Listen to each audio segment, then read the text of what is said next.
ತಿರುಪತಿ ತಿಮ್ಮಪ್ಪನ ಸನ್ನಿಧಾನದಲ್ಲಿ ಏನು ಲಡ್ಡು ವಿವಾದ ಎದ್ದಿತ್ತು, ಇದಾದ ನಂತರ ಶಾಂತಿ ಹೋಮವನ್ನು ಕೂಡ ಮಾಡಲಾಗಿದೆ. ಈಗ ಸದ್ಯಕ್ಕೆ ನಮ್ಮ ಕನ್ನಡಿಗರು ಕೂಡ ಇಲ್ಲಿ ಒಬ್ಬೊಬ್ಬರೇ ಬರ್ತಾ ಇರುವಂತಹದ್ದು, ದರ್ಶನ ಪಡ್ಕೊಂಡು ಹೋಗ್ತಾ ಇರುವಂತಹದ್ದು. ಅದರಲ್ಲೂ ಒಂದು ಕುಟುಂಬ ನಮ್ಮ ಜೊತೆಯಲ್ಲಿದೆ, ಅವ್ರನ್ನ ಮಾತಾಡಿಸ್ತಾ ಹೋಗ್ತೇನೆ. ಅವ್ರಿಗೆ ಈ ಲಡ್ಡು ಪ್ರಸಾದ ಯಾವ ರೀತಿಯಾಗಿ ಇಷ್ಟ ಮತ್ತೆ ಏನೆಲ್ಲ ಈಗ ನಿರೀಕ್ಷೆನ ಇಟ್ಕೊಂಡಿದ್ದಾರೆ ಅಂತ ಹೇಳಿ. ಮೇಡಮ್, ಈಗ ಒಂದು ಸಾಕಷ್ಟು ದೊಡ್ಡ ವಿವಾದ ಎದ್ದಿತ್ತು, ಇದ್ರ ಬಗ್ಗೆ ಮೊದಲಿಗೆ ಏನು ಹೇಳ್ತೀರಾ ಅಂತ? ಇವಾಗ ಲಡ್ಡು ಚೆನ್ನಾಗಿದೆ ಸರ್. ಮುಂಚೆ 1 ವರ್ಷಕ್ಕೆ ಮುಂಚೆನೂ ನಾವು ದರ್ಶನಕ್ಕೆ ಬಂದಿದ್ವಿ. ಆವಾಗಿನ ಟೇಸ್ಟೇ ಬೇರೆ, ಇವಾಗಿನ ಟೇಸ್ಟೇ ಬೇರೆ. ಅದು ಬೇರೆ. ಇವತ್ತು ಪಂಚಗವ್ಯ ಎಲ್ಲ ಆಗಿದೆ. ನಮ್ಗೆ ಬೆಳಗ್ಗೆ ದರ್ಶನ ಆಯಿತು, ಚೆನ್ನಾಗಿದೆ. ನಮಗೆ ನಿಮ್ಗೇನಾದ್ರೂ ಗೊತ್ತಾ ಮೇಡಮ್, ಶಾಂತಿ ಹೋಮ ಅಂದ್ರೆ ಏನು, ಏನಕ್ಕೆ ಮಾಡ್ತಾರೆ ಅಂತ ಏನಾದ್ರು ಗೊತ್ತಾ? ಗೊತ್ತು.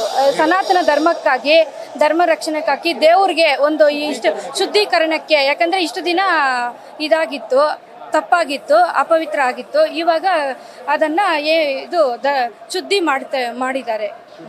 ಹೌದು. ಅಮ್ಮ, ನಿಮ್ಗೆ ಅಂದ್ರೆ ಈ ಶಾಂತಿ ಹೋಮದ ಬಗ್ಗೆ ಎಷ್ಟು ನಂಬಿಕೆ ಇದೆ? ಈಗ ಶಾಂತಿ ಹೋಮ ಮಾಡಿದ್ಮೇಲೆ ಎಲ್ಲ ದುಗುಡತೆ ದೂರ ಆಗತ್ತೆ ಅಂತ ಹೇಳಿದ್ರು, ದೂರ ಆಗಿದೆಯಾ? ದೂರ ಆಗಿದೆ. ಯಾಕೆಂದರೆ ಮೊದಲು ಅಪವಿತ್ರವಾಗಿತ್ತು. ಈ ಶಾಂತಿ ಹೋಮ ಪಂಚಗವ್ಯ ಎಲ್ಲ ಮಾಡಿದ ಮೇಲೆ ಅದು ಶುದ್ಧಿ, ಅದು ಹಿಂದಿನ ಕಾಲದಿಂದ ಬಂದಿರೋ ಒಂದು ಪದ್ಧತಿ. ಅದಕ್ಕೆ ಇವಾಗ ಶುದ್ಧಿಯಾಗಿದೆ.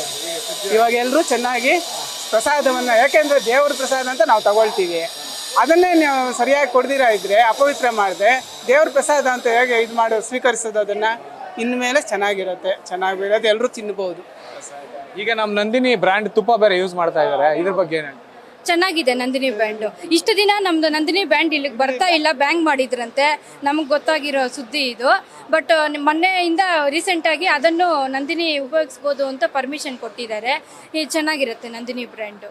ಇದಿಷ್ಟು ಏನು ಇಲ್ಲಿ ಕನ್ನಡ ಕುಟುಂಬ ಏನು ಬಂದಿತ್ತು ಅವರ ಮಾತುಗಳು. ಸಾಕಾಗಿ ಈಗ ಆಲ್ರೆಡಿ ಏನು ಶಾಂತಿ ಹೋಮ ಏನು ಮಾಡಲಾಗಿತ್ತು, ಈ ಒಂದು ಶಾಂತಿ ಹೋಮದ ಪ್ರಾಮುಖ್ಯತೆಯನ್ನು ಅವರು ತಿಳ್ಕೊಂಡು ಅದಾದ ನಂತರ ನಮ್ಮ ಮನಸ್ಸಲ್ಲಿ ಇದ್ದಂತಹ ದುಗುಡತೆ ದೂರ ಆಗಿದೆ, ಯಾವುದೇ ರೀತಿಯಾದಂತಹ ಗೊಂದಲ ನಮ್ಮಲ್ಲಿ ಇಲ್ಲ ಅನ್ನುವಂತಹದನ್ನ ಹೇಳಿರುವಂತಹದ್ದು. ಕ್ಯಾಮ್ರಾ ಪರ್ಸನ್ ಅವಿರಾಜ್ ಜೊತೆ ಜೀವ್ ಚಂದ್ರಶೇಖರ್, ನ್ಯೂಸ್ ಫಸ್ಟ್, ತಿರುಮಲ, ತಿರುಪತಿ.